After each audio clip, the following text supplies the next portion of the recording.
Buenas tardes, ¿se me escucha bien, chicos? Sí, se te escucha bien.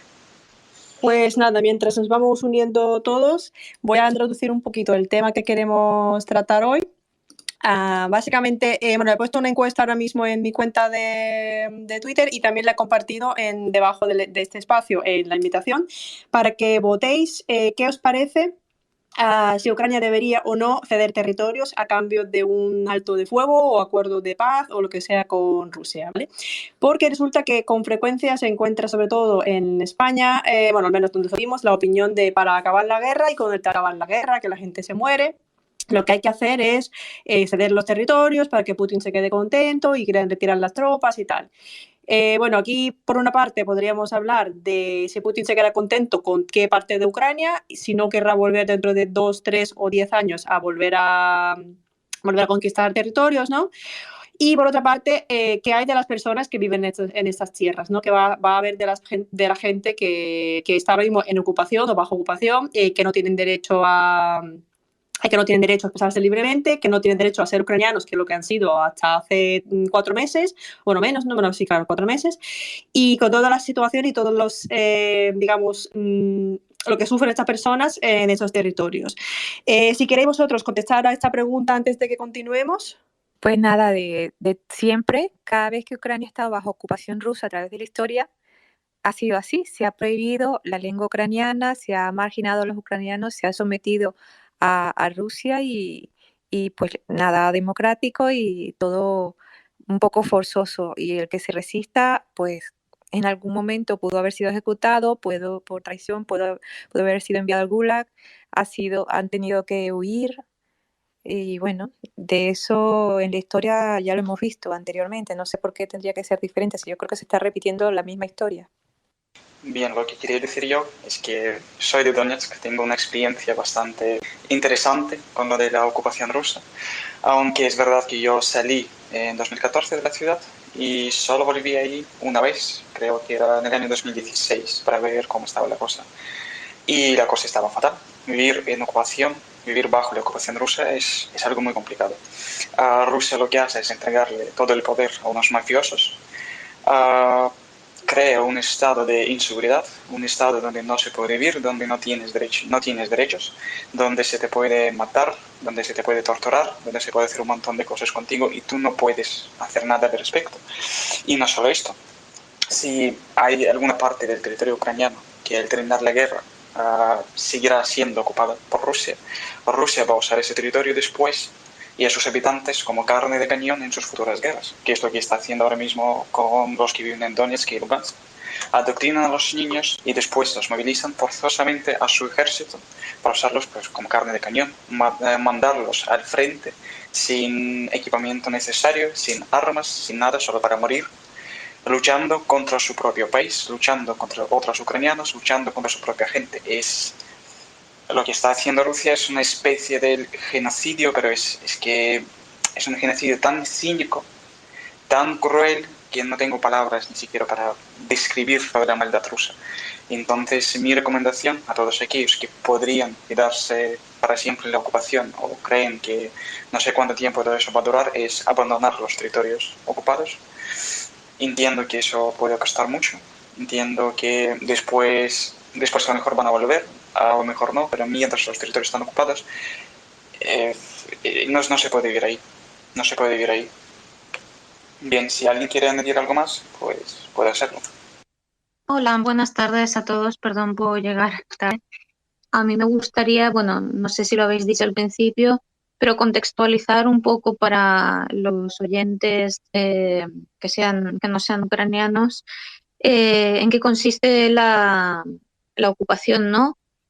Sobre todo la escala de la ocupación. Hay que tener en cuenta que después de la invasión a gran escala, después de febrero, son unos 8 millones de personas las que están afectadas y están en estos territorios ocupados, que geográficamente esto supone 123.000 kilómetros cuadrados y eso es una cantidad, eso es un tamaño muy grande, muy grande. Es un 20%, entre el 20 y el 22% de Ucrania.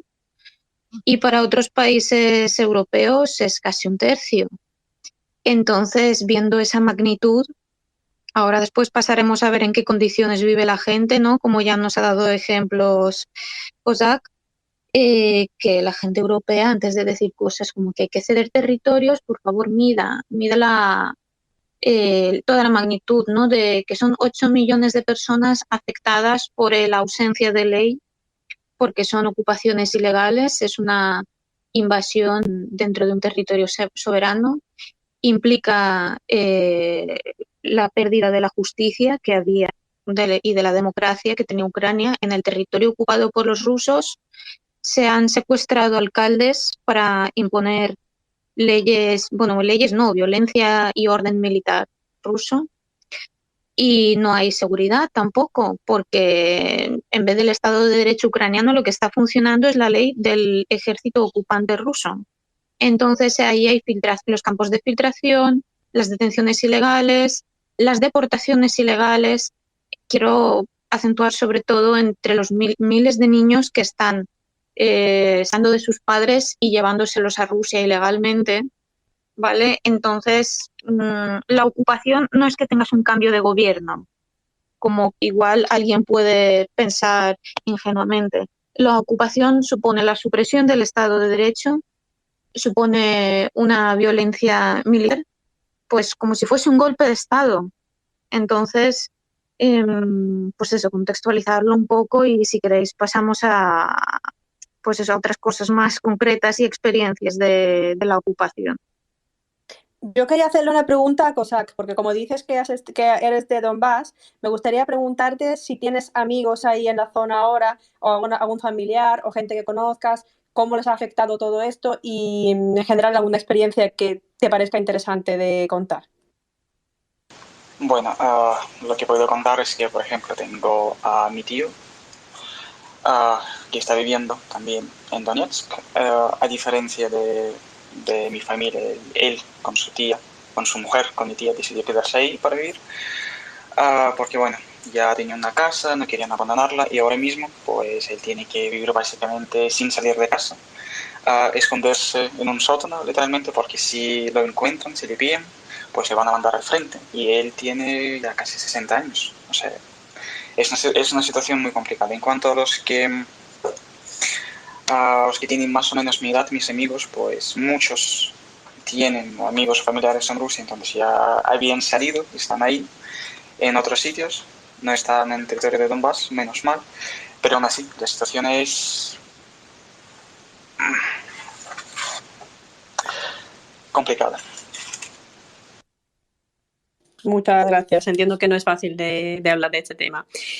A ver, A ver si se me escucha también. Decidme si se me escucha mal. Y buenas a todos. Hola, ¿te escuchamos bien? Bueno, intentaré conectar unos momentitos solamente, que me he podido parar ahora mismo. Estoy ambulante. Muy buen podcast por eso. Muchas felicidades a todos. Por mi parte, sí que también tengo conocidos, sobre todo de gente que ha estado recientemente o siguen teniendo familiares ahí, y la situación sigue siendo bastante crítica. O sea, entra toda la maquinaria de represión, no poder expresarte, la represión de los mítines que hemos visto en Kherson o en otros pueblos ocupados o ciudades de Ucrania. La gente tiene que comenzar a funcionar de forma oculta, o sea, hacer impedimentos pero que no se note. Tienen que preocuparse de borrar los mensajes, de ocultar la simbólica ucraniana o cualquier otra cosa, y muchas veces incluso que se hacen ideas prorrusas, por ejemplo, que hay algunos, se ven también oprimidos por la misma maquinaria. Al final ellos vienen de fuera y no van a hacer el bien para la gente que está ahí, o sea, buscan el beneficio propio, así que expropian de empresas, algunas las reprimen de tal forma que tengan que hacer un negocio prácticamente en pérdidas.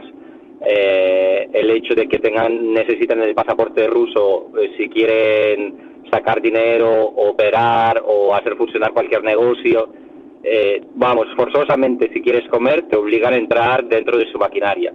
Y incluso en Crimea, en otros sitios donde hay gente que tenga pasaportes rusos, eso no quiere decir que estén contentos con ellos. O sea, de hecho, cada año en Ucrania en universidades tenemos mucha gente de Crimea que sigue estudiando y en las listas oficiales tienen que contar sus apellidos y sus nombres, que luego en Crimea no sepan quiénes son, porque puede implicar peligro para sus familias. Hasta eso está llegando. Por mi parte ya está. Gracias. Bueno, también quería añadir que ahora mismo en Gerson muchos están diciendo que no pueden salir ni a la calle con un móvil, con un simple móvil, porque si se les detiene para revisar su móvil, pues lo que pueden descubrir los invasores, los ocupadores, es que están suscritos a grupos ucranianos, obviamente, a grupos de noticias, a grupos de Telegram, de WhatsApp, y esto puede crearles muchos problemas. O sea, un montón de problemas. Se les puede detener, se les puede torturar, se les puede hacer mucho daño a ellos y a sus familiares. Entonces la gente literalmente sale a la calle dejando en casa su móvil para que no les pillen. O sea, por una cosa tan simple como simplemente estar ahí en internet sin molestar a nadie leyendo cosas. O sea, que es una dictadura. Y el tema de Gerson es bastante complejo, en verdad, porque ha sido una ciudad y un territorio en general donde la gente ha salido muchísimo a protestar contra la invasión rusa en los principios de la guerra, que de hecho todo el mundo admiraba el valor de las personas de a pie que salían contra los tanques a mano desnuda. Y sí es cierto que poco a poco, a raíz de tirarle granadas o dispararle y tal, se ha conseguido pues un poco obligarles a callarse, ¿no? Y eso es represión. Y además ahora pretenden hacer un referéndum en una zona donde se ha visto perfectamente que nadie les apoya. Entonces no sé en qué momento ni de qué manera pretenden hacer ellos ese tipo de referéndum completamente contrario a la voluntad del pueblo, en el que va a salir lo que ellos quieran, da igual que ha pasado en Crimea, que ellos han pintado 99,9% de apoyo a unirse a Crimea, que si bien ha habido cierto apoyo, no era tanto ni muchísimo menos, ¿no? Y además el tema de Gerson también es interesante porque cada vez sale con más frecuencia casos de lo que se llaman como partisanos, ¿no? Que son personas que tratan de fastidiarle un poco la existencia a los rusos. Ya ha habido casos de explosión del coche de uno de los colaboradores del régimen ruso, ¿no? Ha habido muchos casos por lo dicho se cuenta que había muchos casos de personas que desaparecen, de los militares rusos, de que aparecen muertos al día siguiente y tal. Entonces se ve perfectamente que es un territorio en el que a pesar de todo lo que está habiendo y toda la represión que está habiendo, las personas siguen esforzándose y siguen intentando pues, luchar con lo que pueden, como pueden, ¿no? Sí, quería también comentar, sigo a un chico que es voluntario en Gerson. Él se dedica sobre todo al reparto de alimentos y artículos de primera necesidad. Y lo mismo, él siempre está en stories compartiendo, por favor, cuidado con lo que tenéis en el móvil, limpiadlo cada día o dejároslo en casa, porque os arriesgáis mucho. Y también me compartió un día, bueno, a mí no, lo compartió en público, luego puedo pasar el link, colas eh, para la expedición de pasaportes rusos. O sea, la táctica de los rusos es primero dejar hecha trizas tu territorio, cargarse la industria, los negocios, expropiarlos. Y para la gente que está desesperada y que está pasando hambre, a cambio de pasaportes rusos, dan comida. O sea, una táctica pues inhumana, ¿no? Que vamos a decir que hay, bueno, no había mucha gente, había unas colas así pequeñas, pero era sobre todo pues gente que se había quedado sin hogar, gente desesperada o sin familiares que no tienen nada más ya de donde subsistir. Y entonces lo que hacen, pues, o forzosamente quitar pasaportes ucranianos y cambiarlos por los rusos, o también estuvieron un tiempo más, esto lo vi más hacia mayo, intentando pues sobornar a la gente para que se cambiasen el pasaporte y eliminar tu nacionalidad, vamos, más que eliminar, intentar privarte de tu nacionalidad también se considera un acto de genocidio, sobre todo cuando es en tu país, ¿no? Te están privando de tu derecho a ser nacional en el país que vives. Mira, y Elena, todo esto que estás contando, yo ya lo he vivido en Venezuela, lo de los referenda y lo de a cambio de beneficios básicos de los ciudadanos por comida, y es como una metástasis donde se implanta, porque en Venezuela, yo no sé si lo saben, pero yo lo he hecho por activa y por pasiva, está Rusia, ¿sabes? Está detrás de todo, está detrás de Cuba, está detrás de Venezuela, y es como una ocupación encubierta, pero entonces aquí en Ucrania, que es más directa, se utilizan las mismas técnicas, ¿sabes? Lo que estás comentando tú justamente, y es lo mismo. Bien, ha surgido un poco el tema de cómo los rusos piensan llevar a cabo el referéndum, para el referéndum entre comillas, cómo piensan anexionar Gerson, cómo lo van a hacer. Pues podrían intentar hacer algo que ya hicieron, algo que ya están haciendo en la propia Rusia o algo que ya hicieron en Donbass, que es hacer un referéndum abriendo muy pocos puntos donde se puede votar, como ya hicieron en Donetsk, así simulando una alta asistencia, porque claro, si están abiertos muy pocos puntos donde puedes ir a votar, pues va a aparecer que hay muchas colas, que hay mucha gente asistiendo. Obviamente ni así va a haber mucha gente asistiendo, así que van a traer autobuses de Crimea, de otras regiones de Rusia, de personas que no son de Gerson, pero que pues, van a intentar simular un poco todo ese procedimiento legal. Y los rusos son muy buenos haciendo eso. Si nos fijamos en lo que ocurrió cuando fue el año pasado, en la región rusa de Khabarovsk, donde un gobernador quería gobernar de forma más o menos autónoma, tal y como debería, y pues se le detuvo y se le metió en la cárcel. Entonces la gente salió a manifestarse, hubo muchas manifestaciones. ¿Y qué hicieron en Moscú? Nada, simplemente les impusieron otro gobernador desde Moscú, un gobernador al que nadie le caía bien la región, seguía habiendo muchas manifestaciones y aún así, en las elecciones de gobernador del año pasado, ganó precisamente el candidato impuesto desde Moscú. ¿Cómo ganó? ¿Alguien le votó? No, pero él ganó. Así es como funciona la democracia, entre comillas, en Rusia. Simplemente la imitan, la están simulando. Todo es una farsa y así es como lo van a hacer también en Kherson, en Zaporizhia o pues donde pueden hacerlo. De hecho, echando una mirada hacia atrás, es lo que intentaron hacer en Ucrania en las elecciones cuando hubo las dos revoluciones, no tanto de 2003, bueno, 2003 más que nada, porque la otra ya no fue por ese motivo. Pero sí es cierto que ese año precisamente empezó la revolución porque intentaron amañar las elecciones a la presidencia de gobierno, ¿no? Entonces se ve que es un modus operandi ruso realmente. Otra cosa que suelen hacer, lo siento por interrumpir, es dejar votar varias veces. O sea, en Donetsk tú podías votar varias veces, votar con tu pasaporte, con el pasaporte de tus familiares, o sea, a nadie le importaba porque nadie realmente contaba los votos. Como no tienen acceso a los datos de los votantes, no saben cuántos votantes son, no saben cuántas personas pueden votar, cuántas no pueden votar. Nadie tiene pasaporte ruso en persona, obviamente, porque lo han recibido 30 personas y la mayoría de ellos trabajan para la administración ocupacional rusa. Entonces, simplemente es una farsa, simplemente es un...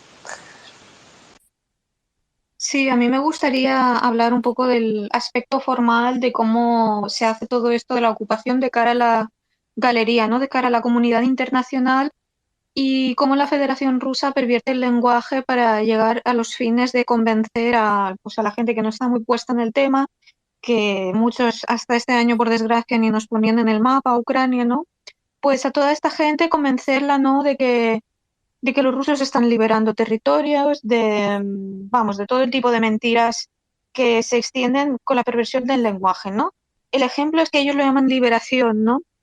Y claro, a una persona que no tiene ni idea de Ucrania y que la única propaganda que ha consumido decía que los ucranianos son todos nazis, que no sabe absolutamente nada del país, pues si es la única información que tiene, la palabra liberación pues tiene esas connotaciones positivas, ¿no? Y, y cuando dicen referéndum, pues también crea como una ilusión de libertad, ilusión de capacidad de decisión que no es tal realmente. Y, y me parece muy grave, ¿no? Que haya que señalar cosas tan básicas porque, primero, son invasiones, no son liberaciones. La gente que vivía, estos 8 millones de personas en territorio ucraniano, no están siendo liberados porque tenían un presidente, un gobierno democrático. No había nada de lo que liberarlos, para empezar. Segundo, que esa invasión obviamente ha sido bélica, no ha sido pacífica. Lo que se ha hecho es destruir las infraestructuras, destruir las zonas civiles, matar muchísimos civiles, y eso en ningún caso puede ser una liberación, ¿no? Y cuando un referéndum es ilegal, cuando viene de fuera, no es del sistema jurídico ucraniano, es simplemente un invasor que te ha venido con armas y te obliga a votar lo que quieren que se vote, pues aunque sea una minoría prorrusa que hubiese, es que eso no es una elección libre. Por eso, por desgracia, aún con lo que llevamos ya desde 2014, es necesario seguir aclarando estos términos, ¿no? Yo creo que la gente que nos escucha, pues la mayoría están al tanto ya de lo que ocurría en Ucrania y esto quizás les resulta superfluo, ¿no? Pero hay mucha gente que igual llega por casualidad a este podcast y creo que no está de más, ¿no? Puntualizar estas cosas y hacerles ver un poco cómo opera el campo de la desinformación rusa.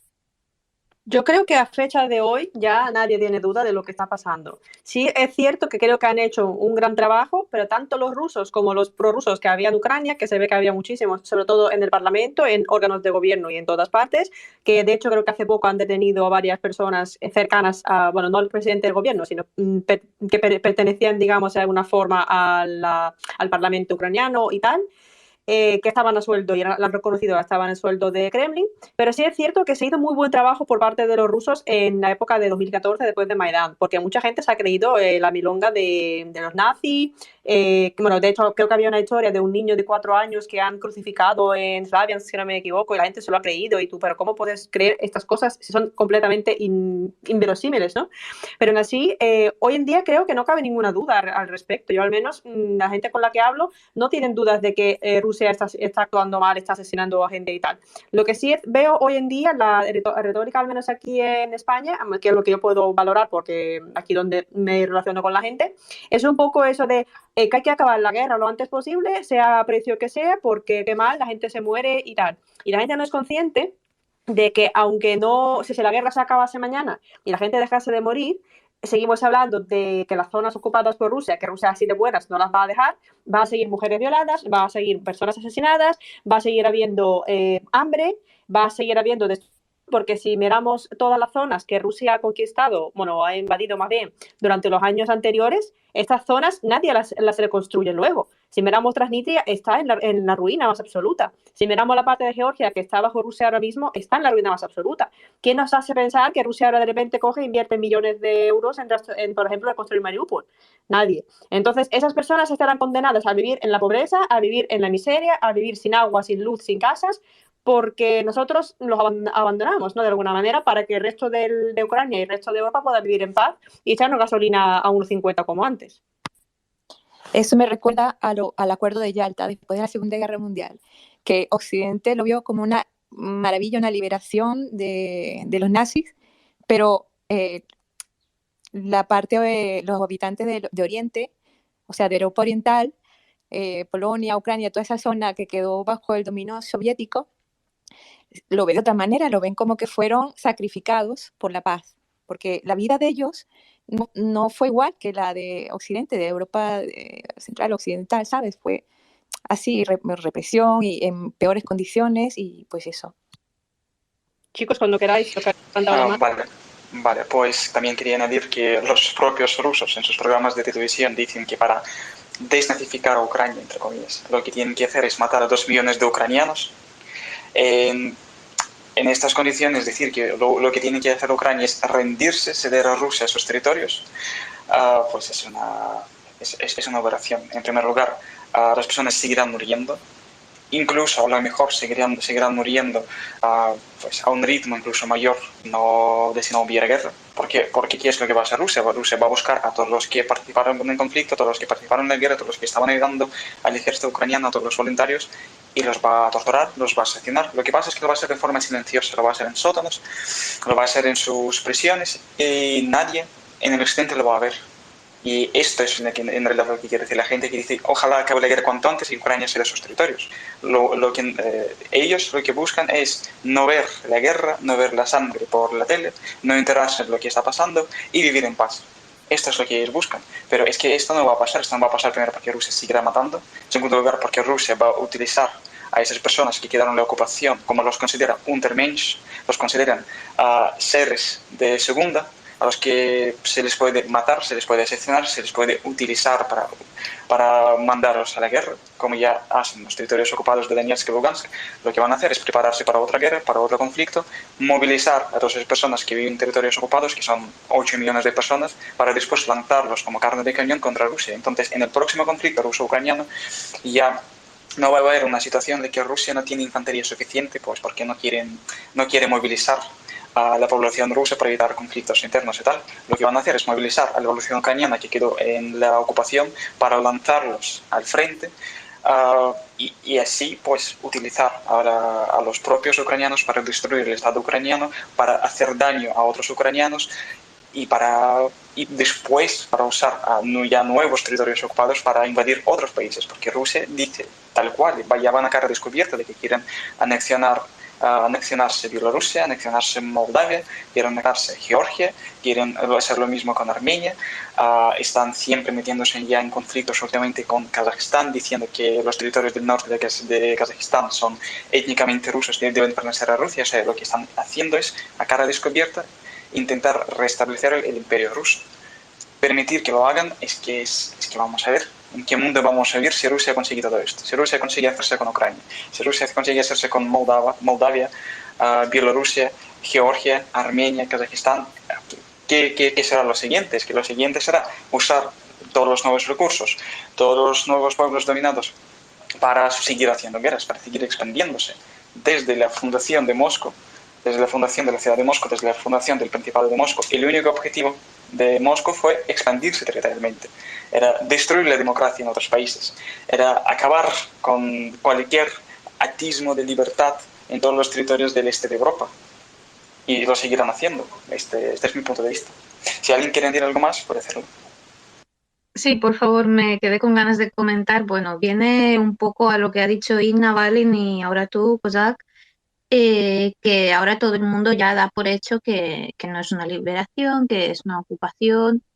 Y a ver, en España quizás, pero como estamos haciendo este podcast en castellano, yo espero que llegue a gente de América Latina que también nos escuchen, ¿no? Y conozcan lo que está ocurriendo de mano de ucranianos, porque hay que decir que la maquinaria millonaria propagandística de Russia Today ha hecho una labor muy concienzuda en Latinoamérica. Entonces, hay muchos países pues que la opinión generalizada es que Rusia es maravillosa, Rusia les va a salvar por la historia que hay, ¿no? Por la amarga historia con Estados Unidos en el pasado, ¿no? En algunos países. Entonces, claro, Rusia juega con ese sentimiento de hostilidad hacia Estados Unidos y combinado con el desconocimiento total de Ucrania, pues calan esos bulos sobre que en Ucrania somos todos nazis y tal. Entonces, claro, desde una visión del mundo totalmente polarizada de todo eso blanco o negro, pues yo me imagino que alguien de algún país latinoamericano piensa, pues si Estados Unidos es malo, tan malo y ha sido horrible con mi país, seguro que Rusia es buena, ¿no? Entonces, a ver, sé que hay gente que no piensa así, pero imagino que la propaganda rusa trabaja muy bien en estos países por eso, ¿no? Por el sentimiento de hostilidad hacia Estados Unidos y porque muchos se creen que Rusia es una alternativa mejor y más justa y nada que ver, ¿no? Y lo que decías de la expansión, de la lógica expansionista de Rusia, a ver, nunca ha sido su misión liberar a nadie.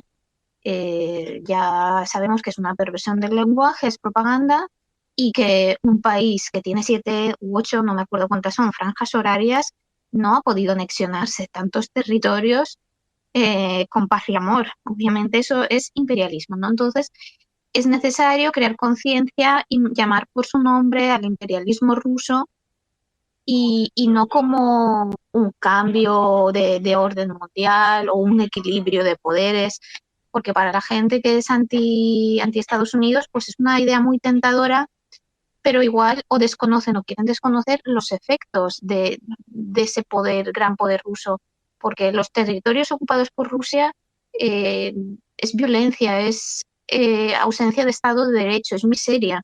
Y creo que también tenemos que incidir más en eso. Sí, es que en América Latina creo que funciona un poco por la lógica de el enemigo de mi enemigo es mi amigo, ¿no?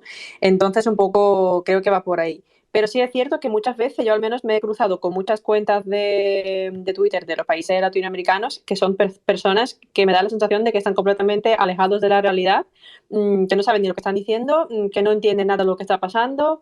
No sé si es que son trolls directamente o son personas que de verdad se lo creen, ¿no? Pero sí es cierto, hombre, a mí hace poco una persona de mi círculo de amigos me ha dicho que la culpa de la guerra en Ucrania la tiene Estados Unidos. Y me quedo un poco así como digo, a ver, Estados Unidos no ha invadido Ucrania y Estados Unidos no ha matado a miles de personas. Estados Unidos no está con los tanques en Ucrania y es más, si hubieran querido ellos entrar en guerra con Rusia, qué mejor excusa que esa, ¿no? De que decir, uy, vamos a ayudar a Ucrania y te metes en guerra en Rusia y llegas hasta Moscú si quieres, porque se ve por los éxitos de los rusos en Ucrania que si la OTAN quisiera de verdad invadirlos, mañana tienen de Moscú. A mí también me hace muchísima gracia eso de que siempre van diciendo que están peleando contra la OTAN y tal, y realmente, o sea, las buenas partidas de armamento, las ayudas más necesarias de las cuales estamos llorando desde prácticamente el inicio del conflicto, y algunas cosas las pedíamos incluso antes, o sea, desde 2014 ya se querían comprar cierto armamento europeo que se nos había negado para no calentar el ambiente con Rusia, teóricamente. Y las ayudas que estábamos pidiendo desde el inicio de esta invasión a plena escala aún acaban de llegar ahora, sobre todo. ¿Cómo pueden estar peleando contra la OTAN? O sea, eso no es pelear contra la OTAN. No hay soldados de la OTAN, no hay regimientos de la OTAN en suelo ucraniano luchando contra los rusos. Es simplemente una excusa más. Es como todo el mensaje suyo de que primero no entran en Ucrania para desnazificar, luego que si biolaboratorios, luego que si la expansión de la OTAN, y lo mismo decían que tendrá una respuesta tremenda para Suecia y Finlandia, y hemos visto cómo se han callado una vez adentrado. Básicamente Rusia tiene un mensaje mucho más exagerado de luego las acciones que realmente puede llevar a cabo. Es una forma de intimidar, es como el clásico dicho, el perro ladrador, poco mordedor al final. Sí, es que es cierto lo que está pasando en Hispanoamérica, es que piensan que el enemigo de mi enemigo es amigo y por lo tanto odian mucho a Estados Unidos por todo lo que Estados Unidos les haya hecho. Pues también odian a Ucrania porque Ucrania le está ayudando ahora mismo a Estados Unidos. Pero chicos, nosotros no tenemos la culpa de nada de lo que haya hecho Estados Unidos a vosotros.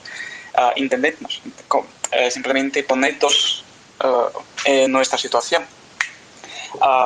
Nosotros cuando fuimos conquistados por el Imperio Ruso en el siglo XVIII, a nosotros nos arrebataron nuestras instituciones democráticas, ya no podíamos escoger a nuestros presidentes étmanos, ya no podíamos escoger a nuestros alcaldes, nuestras ciudades dejaron de ser autónomas, no podíamos escoger a nuestros sacerdotes, ahora todo se dirigía desde Moscú, empezó a dirigirse desde Moscú en aquel momento, se nos esclavizó.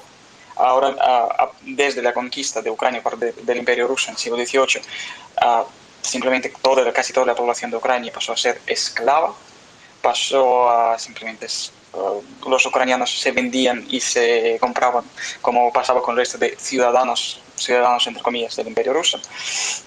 Entonces nosotros sufrimos bastante. Hasta el siglo XIX existió la esclavitud en el Imperio Ruso. La esclavitud en el Imperio Ruso existió incluso durante más tiempo que la esclavitud en Estados Unidos. En Estados Unidos la esclavitud acabó, creo que era en el año 1857, se eliminó totalmente, mientras que en el Imperio Ruso solo se eliminó en el año 1861. Entonces nosotros pues siempre, bueno, durante siglos fuimos una colonia de Rusia. Logramos independizarnos. Rusia en el año 1918, Rusia nos invadió otra vez. Otra vez nos conquistó, otra vez nos esclavizó, nos quitó nuestros derechos, nos quitó los pasaportes, quitó hizo un genocidio, mató a 5 millones de personas y ahora, cuando otra vez somos un país independiente y queremos simplemente vivir en paz, nos está invadiendo otra vez está intentando pues convertirnos en sus siervos, convertirnos en una herramienta para su expansión territorial que no termina nunca. Y a ver, ¿qué culpa tiene Ucrania de lo que ha hecho Estados Unidos? Pues ninguna. Estados Unidos, incluso durante mucho tiempo, pensó que Ucrania iba a ser un problema. Estados Unidos presionó mucho a Ucrania para que renunciáramos a nuestras armas nucleares, presionó mucho a Ucrania para que renunciáramos a nuestros misiles balísticos de largo alcance entre comillas, 300 kilómetros no son tantos kilómetros en realidad. Y cuando Rusia nos invadió en el año 2014, cuando Rusia anexionó Crimea, cuando mandó sus tropas a Donbass para fingir un conflicto, una guerra civil, ¿qué hizo Estados Unidos? Estados Unidos no nos protegió, no hizo nada, no nos financió. Incluso cuando Obama, bajo la nación de Obama, por primera vez empezaron a enviar algún armamento a Ucrania, fueron unos radares. Con radares no puedes matar a nadie. Incluso a esos radares les quitaron algunas funciones para no provocar a Rusia. Solo en el año 2019 a Ucrania el occidente empezó a enviarle algún armamento pesado, algún armamento letal, como eran 50 javelins, y fue bajo la condición de que nosotros colocáramos todos esos javelins en el parte occidental de Ucrania. No va a ser que esté cerca de Rusia y no va a ser que provoquemos a Rusia. Entonces, a ver, nosotros no somos un aliado de Estados Unidos, por desgracia. Nosotros no estamos siendo protegidos por Estados Unidos. Lo que pasa es que ahora mismo, como la situación es crítica, es para toda la seguridad europea y para toda la seguridad mundial, pues Estados Unidos y Europa por fin empezaron a ayudar a Ucrania, por fin se dieron cuenta de que Rusia es una amenaza y que no se puede pactar con Rusia y hacer el business as usual con Rusia. Pues he terminado mi punto. Sí, el tema de no provocar a Rusia a mí todavía me choca, porque yo puedo entender hasta cierto punto que no quisieran en su momento, cuando se pedía cerrar el cielo en Ucrania para que dejasen de bombardear, ¿no? Puedo entender que no quieran entrar directamente con el ejército para no provocar a Rusia para que, digamos, no empiece la guerra nuclear o la tercera guerra mundial. Hasta ahí lo puedo comprar, ¿no? Pero que tú digas, por ejemplo, hace la noticia, creo que esta mañana o ayer, si no me equivoco, que Alemania estaba presionando a Canadá para que devolvieran unas turbinas o algo que estaba en reparación de Rusia y que se lo devolviera porque tal. Y yo pensando, pero vamos a ver, ¿de qué lado estáis, no? Porque yo puedo entender que aún puedo entender que compréis el gas, aún puedo entender que compréis petróleo, que estáis muy dependientes de Rusia, pero que hagáis cosas incomprensibles por miedo a Rusia, no lo puedo entender, me cuesta mucho entenderlo. Lo de la provocación a Rusia es para mí es una excusa, porque estos países tienen sus negocios con Rusia y hay personas muy importantes de estos países que están muy relacionados en estos negocios. Entonces, para mí, que la excusa es no provocar, como la excusa es la provocación. Es que basta con abrir los ojos y ver y cerrar un poquito los oídos a la propaganda para darse cuenta de que la situación es completamente diferente. A mí me gustaría comentar la encuesta que has publicado, Igna, a raíz de este directo. ¿Crees que Ucrania debería ceder territorios? Y que haya un sí. No sé si el sí es de gente que nos ha estado escuchando o si es gente que pasaba simplemente por ahí y le ha dado que sí, pero bueno, me gustaría saber por qué se dice que sí, seguir escuchar de dónde viene, qué explicación racional le puede dar una persona a eso, ¿no? Y como nos quedan 15 minutos, si queréis, podemos abrir el turno de preguntas que se pueden hacer vía hashtag Voces Ucranianas. O si queréis comentar algo más antes del turno de preguntas, pues si alguien que está en esta sala ha dicho que sí, no sé, que nos lo escriba en el hashtag, porque es que, no sé, sinceramente yo no lo entiendo. A ver, he de decir que he abierto la encuesta como 10 minutos antes de que empezáramos. Puede que alguna persona haya dado la respuesta que sí antes, o puede que siga pensando que es así porque quiere comprar gasolina barata, no lo sé.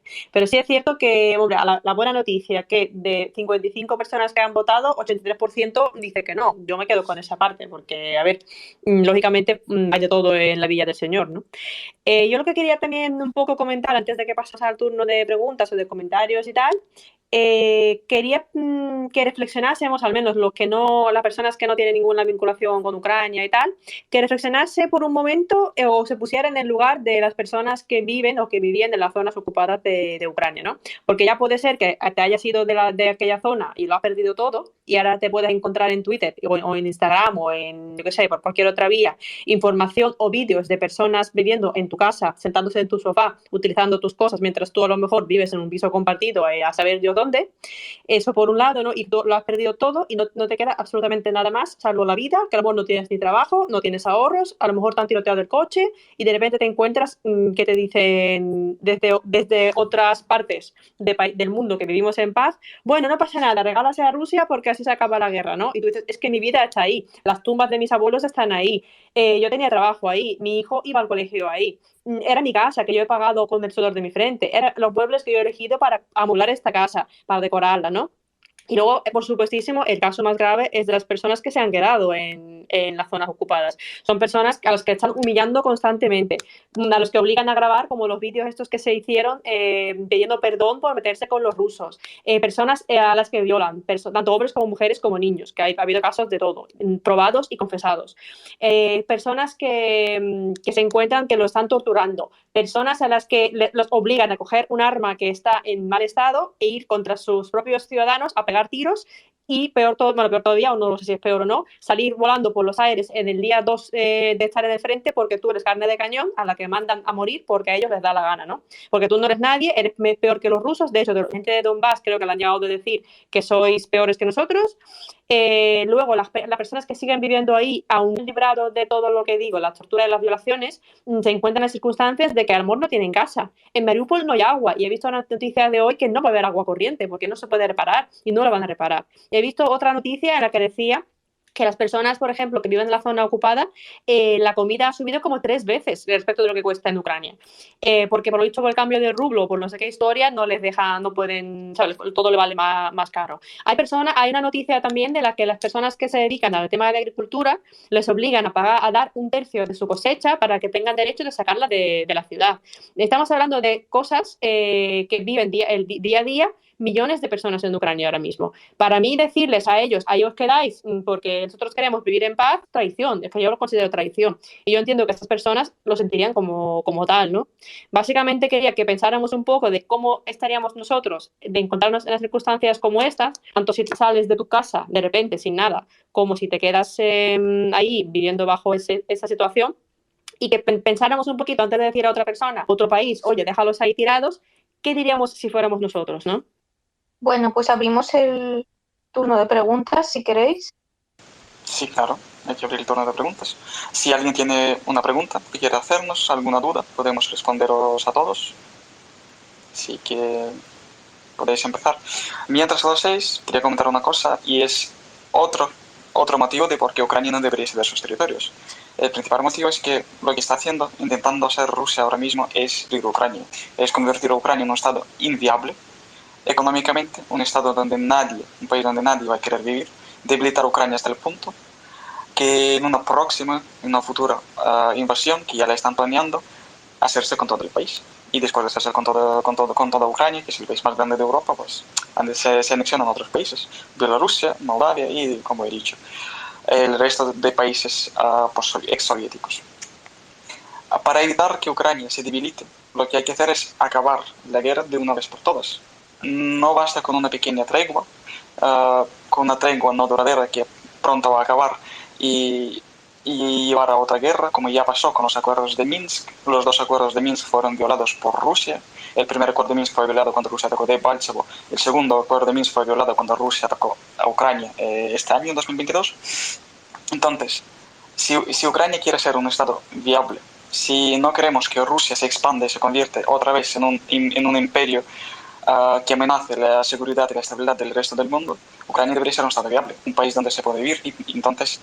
Y esto solo es lograble si Ucrania gana la guerra. Si Ucrania gana la guerra, el régimen de Putin cae, y entonces se podrá plantear la reconstrucción de Ucrania. La reconstrucción de Ucrania no tiene sentido si buena parte de sus territorios están bajo la ocupación rusa y existe el riesgo de que otra vez empiece una guerra.